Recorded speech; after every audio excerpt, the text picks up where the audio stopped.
پہرا ہے ایمان کا، میری سرحد پہ پہرا ہے ایمان کا، میرے شہروں پہ سایہ ہے قرآن کا، میرا فوجی میرے فوجی غلامان خیبر شکن، میرے فوجی غلامان خیبر شکن، چاند میری زمین پھول میرا۔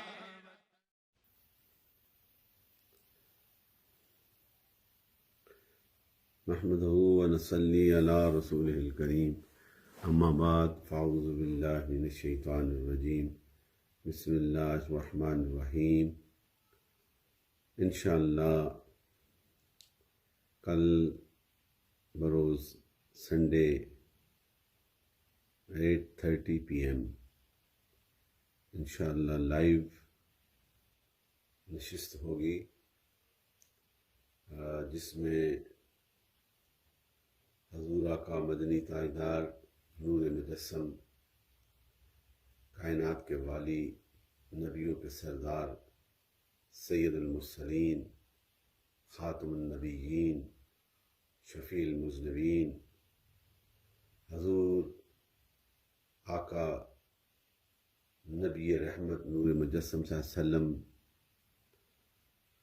کے صحابہ اکرام، اس پاک راہ پر چلنے والے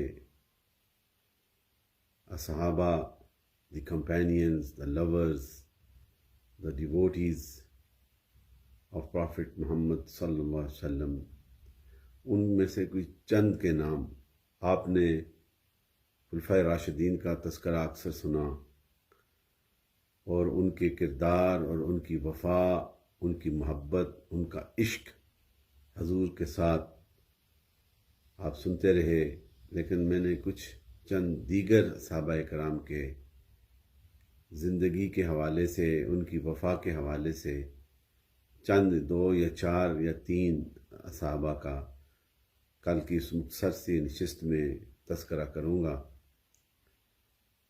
اور یہ بھی ہمارے لیے بڑا انعام ہے کہ ہم حضور آقا مدنی تاجدار کے ان غلاموں میں سے ہیں، یا اس جماعت کے ساتھ ہمارا تعلق ہے جو نبی رحمت نور مجسم، کائنات کے والی کی ہر ادا پہ اپنے ایمان کو تازہ کرتے ہیں، حضور کے صحابہ سے بے پناہ محبت کرتے ہیں، حضور کی اہل بیت سے بے پناہ عقیدت اور محبت کرتے ہیں، اور یہی سلسلہ پھر اولیاء کاملین کی جماعت کے ساتھ یہ تعلق، یہ نسبت، میرے دوستو، یہی ہمارے لیے بخشش کا سماں ہے۔ تو اس کے حوالے سے انشاءاللہ یہ ہمارا یہ سلسلہ جاری رہے گا۔ موجودہ حالات میں ایک کووڈ-19 کی وبا جو پوری دنیا میں پھیلی ہوئی ہے، اس کی وجہ سے ہر انسان، ہر ملک کا انسان، ہر رنگ و نسل کا، اس میں کوئی امتیاز نہیں ہے، سب کے سب پریشان ہیں، اور پھر ہمارے ملک پاکستان میں یہ وبا اسی طرح پھیل رہی ہے، اور کچھ ہمارے پالیٹیشنز اپنی بقا کے لیے، اپنی پہچان کے لیے اسے بھی ایز اے سیاست کے طور پر بھی استعمال کر رہے ہیں۔ یہ بڑی دکھ کی بات ہے میرے دوستو۔ اس دور میں ہمیں انسانیت کی بقا کے لیے اور اس ملک کی خوشحالی کے لیے کام کرنا چاہیے۔ میں سلیوٹ کرتا ہوں افواج پاکستان کو۔ ہماری آرمی نے ہر مشکل وقت میں، یہ حقیقت ہے، it is a establish fact, and keep in your minds all the Pakistanis نے،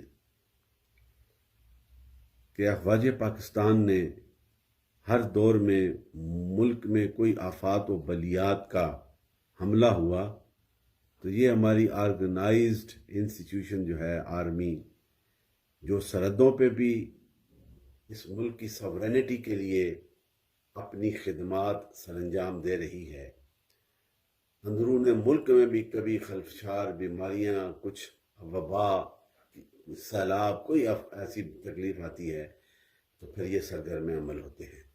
یہ واحد ادارہ ہے جو اس ملک کی بقا کے لیے کام کر رہا ہے۔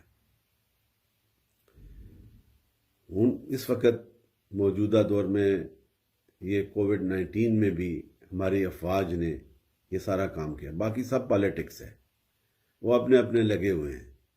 آپ کمروں میں آ کے بیٹھ کے چیئرز پہ بیٹھ کے ایکسپلینیشن ہو جاتی ہے۔ آن دا گراؤنڈ اگر کوئی کام کر رہا ہے تو وہ پاکستان آرمی کے نوجوان ہیں، اور ان کے ساتھ یہ ایڈمنسٹریٹو وائز جو میڈیکلی لوگ جو خدمات دے رہے ہیں وہ میری پروفیشن کے وہ ڈاکٹرز ہیں، میں انہیں سلام کرتا ہوں، پیرامیڈیکلز کو سلام کرتا ہوں، جو دن رات اس کنٹیجس ڈیزیز کے سامنے ایک بارڈر کی حیثیت سے کھڑے ہو کر ان لوگوں کی جانوں کو بچانے کی کوشش کر رہے ہیں جو اس بیماری میں مبتلا ہو کر ہاسپٹلز میں آتے ہیں۔ ان کے لیے بھی بڑی دعا ہے۔ ان کی نیسیسٹیز جو ہیں، ان کی جو ریکوائرمنٹ ہے medically for the safety of that noble cause persons, وہ آٹے میں نمک کے برابر ہے۔ یہ جمع خرچ پلس مائنس یہ وہ سارا کچھ ہو رہا ہے، لیکن ان تک پہنچتے پہنچتے 10% بھی نہیں ہوتا۔ یہ بھی بڑا المیہ ہے۔ یہ ہماری افواج پاکستان ہے جو اس کام میں بھی ہمارے ساتھ، ان کے ساتھ دن رات کام کر رہی ہے۔ اللہ تعالی ہمارے لیڈرز کو بھی اور ہمارے اس ملک کے جتنے بھی جو وفادار اپنے آپ کو کہلاتے ہیں انہیں بھی خدا یہ توفیق دے، اور سارے مل کر اس وقت اس ٹائم میں ہمیں اپنی پالیٹکس کو نہیں دیکھنا، اس ملک کے رہنے والے شہریوں کی بقا کے لیے کام کرنا ہے۔ ابھی لاک ڈاؤن ختم ہوا ہے، آپ دیکھ لیں شہروں کا کیا حال ہے، جہاں جائیں ایک ہنگامہ مچا ہوا ہے۔ یہ ہماری نیشن میں یہ بات نہیں کہ یہ کتنی خطرناک بیماری ہے، انہیں یہ ریئلائز ہونا چاہیے، اور پھر اللہ کی بارگاہ میں دعا بھی کریں کہ اللہ تعالیٰ اس وبا سے بچائے۔ زیادہ تر شہروں میں نہ جائیں، کوئی ضروری چیزیں ہوں، کوئی ضروری معاملات ہوں جو آپ کے کھانے پینے کی، اس میں جائیں، اور وہ جو سبزیاں یا کوئی چیزیں لے کے آئیں انہیں ڈس انفیکٹ کریں، گھر کے باہر پانی کے ساتھ صاف کر کے پھر رکھیں، کیا پتہ کوئی وائرس اس کے ساتھ آپ تک نہ آ جائے۔ یہ ماسک پہننے کا جو سلسلہ ہے یہ اس کا بھی بڑا خیال رکھیں۔ یہ گاڑی میں بیٹھ کر ماسک نہ پہنیں، جب باہر نکلیں پبلک میں جائیں اس وقت پہنیں، جو ایک دفعہ پہنیں اسے دوبارہ نہ پہنیں۔ کاربن ڈائی آکسائڈ جو ہے اپنے منہ سے آپ کے باہر نکلتی ہے، اس کے جرمز رہتے ہیں، اسے صاف رکھنے کی کوشش کریں، ہاتھوں کو صاف رکھیں، ہاں جی، اور ڈسٹینس رکھیں۔ یہ ساری باتیں جو حضور نے پہلے فرما دی تھیں اسی کی ایکسپلینیشن ہے نا، کہ ایک بستی میں اگر یہ وبا ہے تو دوسری بستی والے اس میں نہ آئیں، اور جو رہ رہے ہیں باہر نہ جائیں، یہ کہ یہ جرمز وہاں تک ٹرانسفر نہ ہوں۔ یہ کلو ہے، اور اسی کو آگے ہم نے پریکٹیکلی اپنی زندگی میں یہی کرنا ہے۔ حضور کی سنت کا ایک ایک پہلو جو ہے ہر دور کے انسانوں کے لیے اس کی بخشش کے لیے ہے۔ آج ہم زیادہ پڑھ کے ہم یہ کہتے ہیں کہ اس دور میں 1400 سال ان چیزوں کے تقاضے تھے، اب تقاضے بدل گئے، یہ بات نہیں۔ جو نبی جس نگاہ سے دیکھتا ہے اور جس انداز کے ساتھ جو رب کا نور ان کے سینے میں آتا ہے، تمہارے اور میرے اس علم کی وجہ سے ہم اتنے آگے اس نظر کو نہیں پہنچ سکتے۔ یہ ذہن میں رکھیں، جو حضور نے فرما دیا ہے اس پہ عمل کرنا ہے ہم نے، اسی میں ہماری کامیابی ہے۔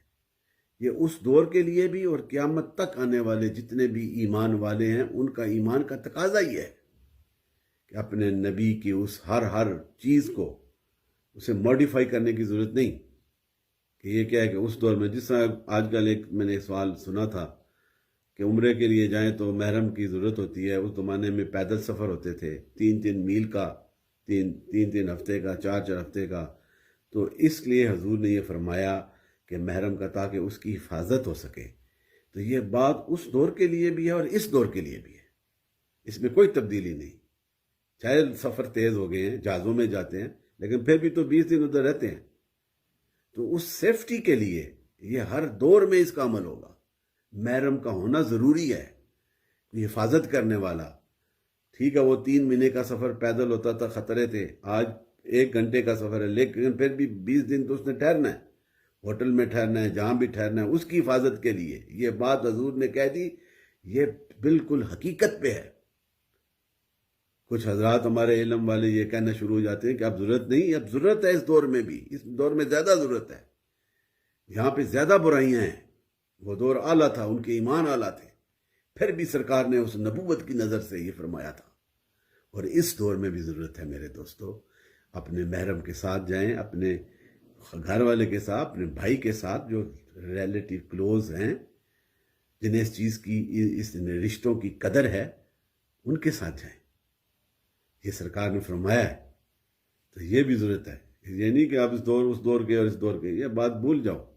جس حضور کی جو کلام ہے، جو پیغام ہے، وہ نبوت کی نظر کے ساتھ نور والی زبان سے نکلے ہیں، وہ ہر دور کے تقاضے پورے کرتے ہیں. آج ہم جہازوں میں بیٹھ جائیں، ایئر کنڈیشنر میں بیٹھ گئے ہیں تو تقاضے بدل کے نہیں. اس کملی والے کو سلوٹ کرو جس نے انسانیت کو زمین سے اٹھا کے عرش کی بلندیوں تک لے گیا، جس نے انسانیت کو زندہ رہنے کا طریقہ سکھا دیا، جس نے انسانوں کو ایک دوسرے سے وفا اور اس کے رشتوں کی پہچان کا ادراک اس کے ذہنوں میں بٹھا دیا. اس نبی کی ہر ادا اکمل و اعلیٰ ہے، اسے ہم تبدیل نہیں کر سکتے. اس فکر کو اپنے ذہن میں رکھیں. یہ دیکھیں، اگر اس دور میں کچھ فیسلٹیز نہیں تھی لیکن مشکل تھا، لیکن عزم اعلیٰ تھا. ان کا ایمان اور ہمارا ایمان نہیں ہو سکتا. آج تو ساری فیسلٹیز ہونے کے باوجود ہمارے ذہنوں میں خلفشار ہوتے ہیں. آج ہم رشتوں کی قدر نہیں کرتے. تو وہی طریقہ جو سرکار نے بتایا، ان کی قدر کرو. تو اس پہ بھی میرے دوستوں خیال رکھنا چاہیے. تو کل انشاءاللہ حضور کے ان صحابہ کی جو خدمات، ان کی جو وفا، کیا کیا جو تاریخ اسلام پڑھو تو پھر پتہ چلتا ہے. اس آقا کے ساتھ وفا کرو. اس دور میں بھی تمہارے لیے بخشش کا راستہ ایک ہی ہے. میری اور تمہاری بخشش اسی میں ہوگی.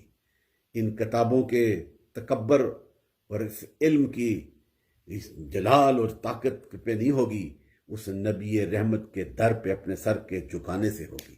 اس نبی رحمت نور مجسم سے وفا کرنے سے ہوگی.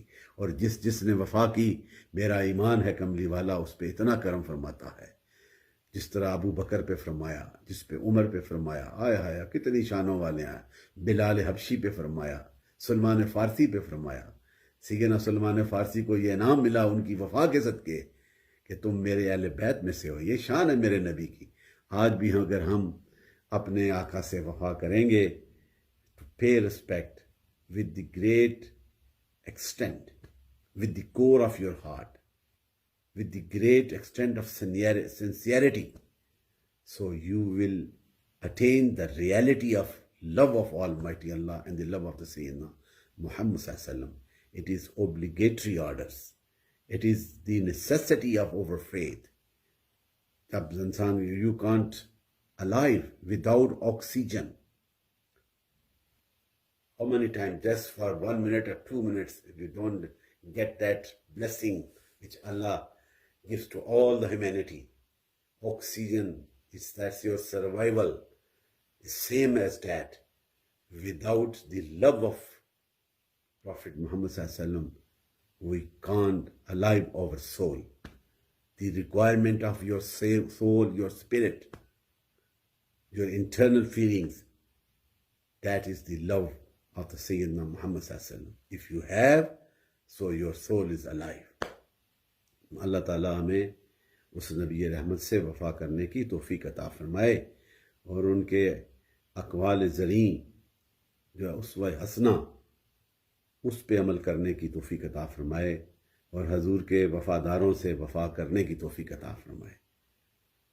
یہ نہ سمجھو کہ سرکار جو ہیں 1400 years ago ان قسمت والوں کے قربت میں بیٹھنے والے، وہ شان والے، وہ تو ہے ہی شان والے.